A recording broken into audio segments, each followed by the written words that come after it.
Hi friends, welcome back to Sani ji blogs. तो दोस्तों, आज हम लोग जो है आए हुए हैं गांव, जो कि अभी जो है पंचायती स्तर पर जो है चुनाव बहुत ज़ोर शोर से चल रहा है। तो हमारे जो है भविष्य के मुखिया जो कि प्रहलाद राम जी हैं, उनको मैं तहे दिल से धन्यवाद देना चाहता हूं, क्योंकि मैंने इससे हायर किया था कि मैं आपका इंटरव्यू लूँगा छोटा सा 10 मिनट का, और उसमें हम कुछ क्वेश्चंस इनसे करेंगे और उस क्वेश्चंस के ये जो है बहुत आसानी तरीक़ा से जो है जवाब देंगे। तो सबसे पहले आप हमारे जितने भी व्यूवर देख रहे हैं, जितने भी सब्सक्राइबर हैं, उनको आप थोड़ा सा इंट्रोडक्शन दीजिए।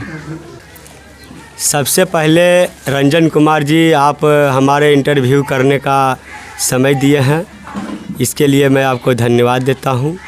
और तिरमाहान पंचायत के सभी युवा, गरीब गुरबा एवं दबे कुचले लोगों को मैं आभार प्रकट करते हुए मैं सभी के प्रति संवेदना व्यक्त कर उनको धन्यवाद देता हूं कि आज सभी लोगों को आशा और विश्वास है कि तिरमाहान पंचायत के भावी मुखिया के उम्मीदवार के रूप में श्री प्रहलाद कुमार राम जी चुनाव लड़ने के लिए इस मैदान में आए हैं, और उनकी हर आशा को पूरा प्रहलाद राम पर होगा।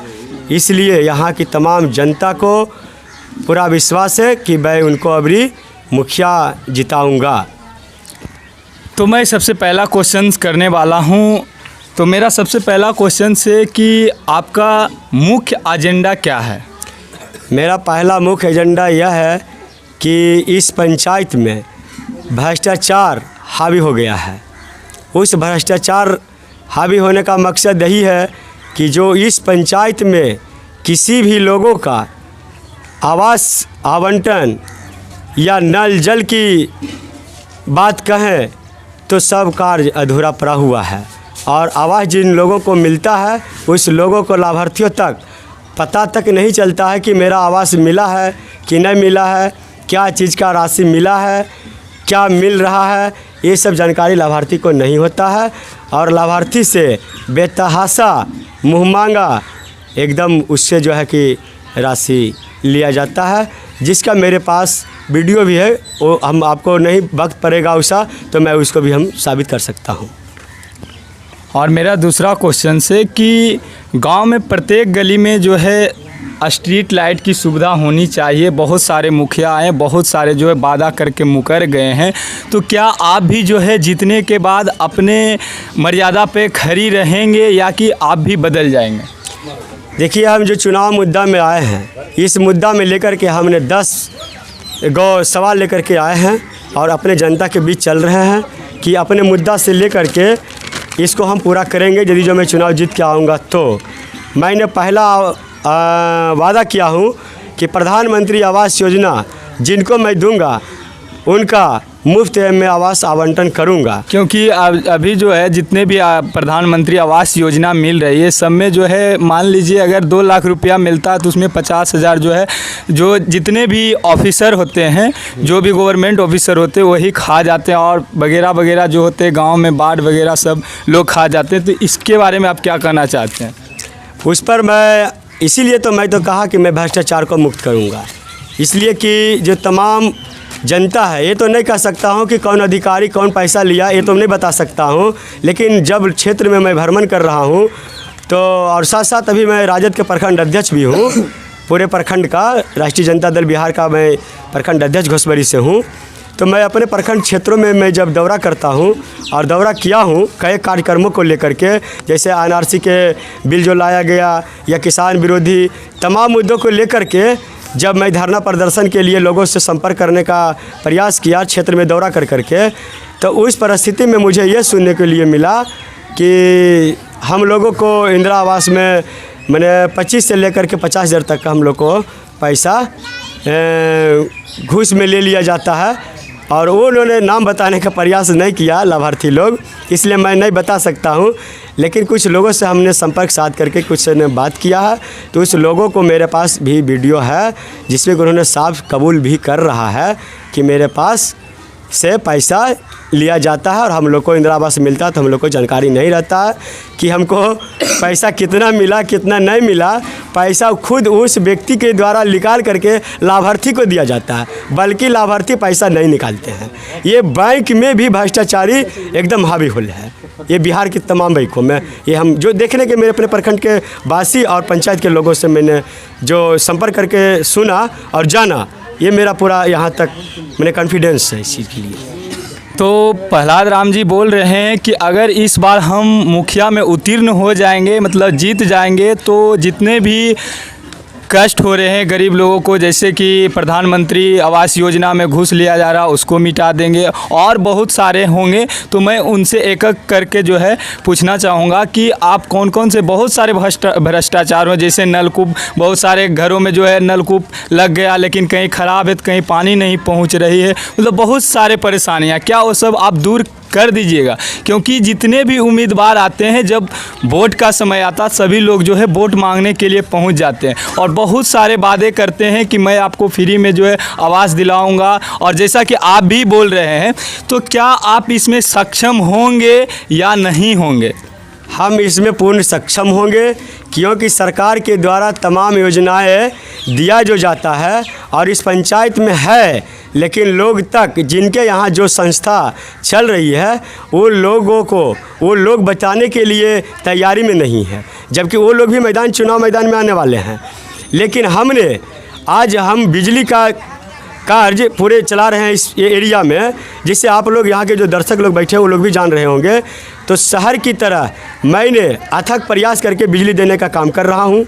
जैसे डीलर ने कोरोना के मद्देनज़र पहले राशन जो आता था नहीं मिलता था, लेकिन जब ये कोरोना का इमरजेंसी आया, सरकार के द्वारा जो भी राशि दिया गया, हमने डीलरों से बात किया कि जो आजीव लोग होगा जिनको राशन कार्ड में नाम होगा वैसे लोगों को राशन आप उचित समझ करके लोगों को बढ़िया से राशन आप दे दीजिएगा। तो डीलर ले बोला कि ऐसा नहीं है, जो हम लोग को जो कहेगा वो हम नहीं मानेंगे, आप क्या ठेकेदार हो गए हैं पब्लिक का? हमने कहा अरे वाह क्या बोले हैं, एक प्रखंड अध्यक्ष है, उसके नाते मेरा दायित्व है लोगों का अपना सहयोग निर्वहन करना और उसको साथ देना, उसको हक दिलाना, ये मेरा कर्तव्य है। तो यदि जो आप नहीं दीजिएगा तो मैं उस पर कड़ी मैंने एक्शन लूँगा।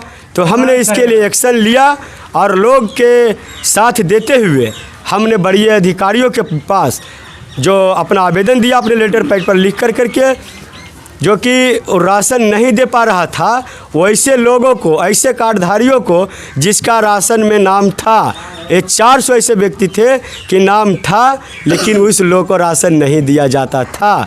जब हमने एक्शन लिया तो उन लोगों को बिना कार्ड रहते हुए इंटरनेट से पेपर निकाल करके बाय नेम उसको लिस्ट दिया गया और उस लिस्ट के मुताबिक तमाम लोगों को जिसको राशन नहीं मिलता था उसको राशन देने का काम किया। आज तक उस लोग को राशन मिल रहा है।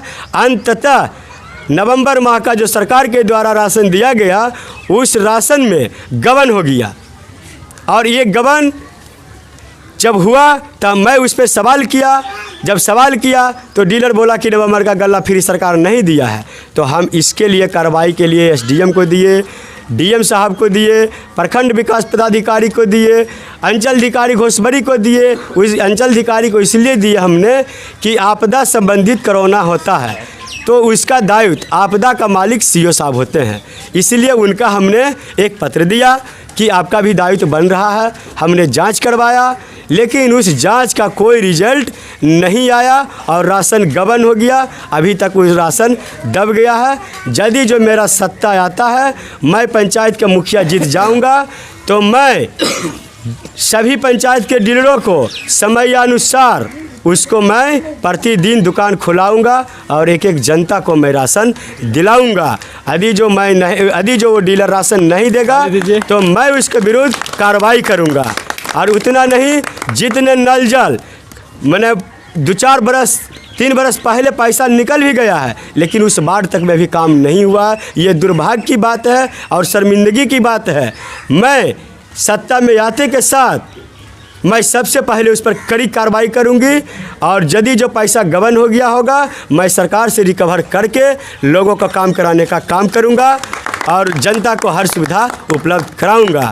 और उतना नहीं, मैं सरकार के द्वारा और अपने फंड के द्वारा हर कोशिश और सरकार से मांग करके प्रयास करूंगा कि तिरमाहान से मोकामा जाने और बलवा चकदा गुढ़ियारी यहाँ से 3 किलोमीटर की दूरी है, उन लोगों के मोकामा जाने के लिए मनचाहा किराया यानी 20 रुपया बलवा चकदा को लिया जाता, 25 रुपया लिया जाता है और तिरमाहान से 20 रुपया लगा लिया जाता है।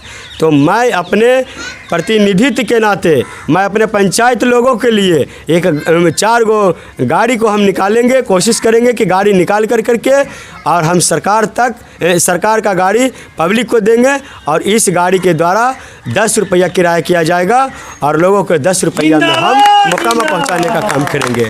और मेरा नेक्स्ट क्वेश्चन है कि तिरमाहान 5 गांव का पंचायत है, लेकिन यहाँ अभी तक एक भी अस्पताल नहीं बना। बहुत सारे मुखिया आए और चले गए अभी तक, लेकिन एक भी अस्पताल नहीं बनाया गया, क्योंकि गरीब लोगों को कोई भी अगर डिजीज हो जाता, कोई भी बीमारी होता तो उनको जो है मोकामा दौड़ना पड़ता, घोसबरी दौड़ना पड़ता। मान लीजिए अगर डिलीवरी ही होना है तो उसके लिए उसको मोकामा या घोसबरी जाना पड़ता है। तो इसके विषय में आप क्या कहना चाहते हैं? इसके विषय में 1983 से तिरमाहानी में तिरमाहानी गांव में और ये पंचायत मुख्यालय भी है। यहाँ पर उप स्वास्थ्य केंद्र का सरकार ने स्वीकृति 1983 में दे चुका है। यहाँ के नाम पर एएनएम पोस्टेड है और ग्रामीण क्षेत्रों में और उप स्वास्थ्य केंद्रों में प्रभारी के रूप में एएनएम ही होती है। लेकिन यहाँ की जनता जागरूक नहीं है। नहीं, जनता तो बेचारे हैं, जिसके यहाँ संस्था चल रहे हैं, जिनके घरों में उप स्वास्थ्य केंद्र चल रहा है, वो भी प्रतिनिधित्व में चुनाव लड़ते हैं, लेकिन लोगों को जानकारी तक नहीं देते हैं। यदि जो मैं बन जाऊंगा तो उप स्वास्थ्य केंद्र का भवन निर्माण कराऊंगा और ये एएनएम पोस्टर जो होंगे उनका प्रतिदिन मैं यहाँ ड्यूटी लूँगा और जो दवाई सरकार के द्वारा दिया जाता है मैं उस दवाई को व्यवस्था कराऊंगा और मुफ्त में दवाई यहाँ दिलाने का काम करूँगा। और उतना ही नहीं, यहाँ नवयुवक के लिए दुर्भाग्य है और शर्मिंदा होता हूँ कि एक भी खेल का मैदान नहीं है। वह नदी में जा कर के उन्होंने कि जब पानी नदी में कमता है तो नदी में जाकर क्रिकेट खेलने का काम करता है। तो मैं जीत जाऊंगा तो अथक प्रयास करके हम उसको खेल का मैदान व्यवस्था कराने का भी प्रयास करूंगा और किसान के लिए स्टेट टेबल का बोरिंग व्यवस्था कराऊंगा और पाइप लाइन के द्वारा उनके खेतों तक पानी पहुंचाने का काम करूंगा और भ्रष्टाचार मुक्त कर सहसम्मान सभी ग्रामीण को एक तरह इज्जत और सम्मान करूंगा और बीपीएल और वृद्धा पेंशन, विधवा पेंशन, किसान पेंशन या किसी सरकार के द्वारा रिलीफ के कोई भी मुआवजा मिलेगा, भेदभाव जात पात हटा करके मैं एक तरह सभी को मैं उसको लाभ पहुंचाऊंगा और पंचायत में हर एक रविवार को मैं भ्रमण करूंगा और रूबरू एक पब्लिक से मैं होऊंगा और उनके सारी समस्या को सुनूंगा। हर 15 दिन पर वहाँ जो भी कचरा होगा उसको साफ सफाई करूंगा और उनके दुख सुख में भाग लेकर के और जो भी होगा उसको अर्थात हर संभव शांति का सहयोग प्रदान करूंगा। अब आपसे एक सवाल और है, लास्ट सवाल मैं आपसे करना चाहता हूं कि तिरमाहान पंचायत के लिए एक सिलाई सेंटर स्थापना की जाए, जिससे कि गांव की सभी आदमी तथा औरतों उसकी योग्यता अनुसार सिलाई कढ़ाई का कार्य किया जाए, ताकि उनको भी जो है औरत लोग होती है जो कि बेसहारा होती, बहुत सारे लड़कियां होती हैं, उन लोगों के लिए जो है एक सिलाई सेंटर की स्थापना होनी चाहिए या नहीं होनी चाहिए, आप इसके विषय में बताइए। देखिए, सरकार के द्वारा जो भी चीज़ योजनाएं चलाए जा रहे हैं और तमाम योजनाओं का जो गाइडलाइन होगा, जो हमारे पंचायत या के अंदर में स्वीकृति मिला हुआ होगा, उसको तत्पश्चात उसको लागू करूंगा और यदि जो नहीं होंगे तो मैं उसको अथक प्रयास करके सरकार के तमाम योजनाएं जो चल रहे हैं, चाहे महिला के प्रतीक हो, चाहे वृद्धा के प्रतीक हो, चाहे नवयुवक साथियों के प्रतीक हो, चाहे गरीब गुरबा के किसी भी समस्या, चाहे पशु से लेकर के मनुष्य तक जो भी सरकार के देह होंगे उसके प्रतीक मैं सरकार से लड़कर और उनसे सहयोग मांग करके यहाँ पंचायत तक पहुँचाने का प्रयास करूँगा। और मेरा एक क्वेश्चन और है लास्ट जो कि मैं करना चाहूँगा। और सरकारी स्कूलों में शिक्षकों का अभाव बहुत कम है, जिससे कि हमारे बच्चे की ज़िंदगी अंधकारमय होती जा रही है, जो कि आप लोगों को पता ही होगा कि बहुत सारे मुखिया के थ्रू जो है टीचर्स का बहाली होता है। उनको इतना पावर है कि वो टीचर्स के अच्छे से अच्छे टीचर्स को बहाली करा सकते हैं, उनके अंदर इतना पावर एबिलिटी होती है। तो क्या इस बार अगर आप जीतिएगा तो शिक्षा में कुछ सुधार देखने को मिलेगा या नहीं? सबसे पहले यदि जो मैं जीत के आऊँगा तो हमारा बता तो दिए कि जितने चीज़ भ्रष्टाचार है, चाहे स्कूल संबंधित हो, चाहे विकास संबंधित जल नल हो, रोड गली हो, चाहे नदी नाला हो जिसमें पानी की व्यवस्था नहीं होता है। आज पानी नदी में कम गया तो हमारे जानवर जो हज़ारों की संख्या में पानी बिना ललायित होते हैं, उसके लिए हम समय से पहले सारी चीज़ को व्यवस्था कराऊंगा और शिक्षा पर पूरी बल होगा। मैं उनको ससम्मान और प्रोत्साहित कर करके मैं उनको बढ़ावा दूंगा। उससे यदि जो सुधार नहीं होगा तब मैं उसको विरुद्ध कड़ी कार्रवाई करूंगा। तो दोस्तों, जैसा कि आपने देख ही लिए कि मैंने जितने भी क्वेश्चंस हुआ मैं क्वेश्चंस किए और आसानी तरीक़ा से हमारे जो है भविष्य के मुखिया जो कि भावी उम्मीदवार हैं प्रहलाद राम जी, जो कि अच्छे से आंसर भी किए हैं। और आशा करता हूं कि दोस्तों इस वीडियो को ज़्यादा से ज़्यादा आप लोग शेयर कीजिए और लाइक करें और कमेंट में हमें फीडबैक ज़रूर दीजिए। तो बहुत बहुत धन्यवाद आपका, जो कि हमारे चैनल पर आपने बहुत कीमती समय निकाल कर दिए। तो आज के लिए बस इतना ही, फिर मिलते हैं अगले वीडियो लेकर अगले दिन। तब तक के लिए जय हिंद, वंदे मातरम।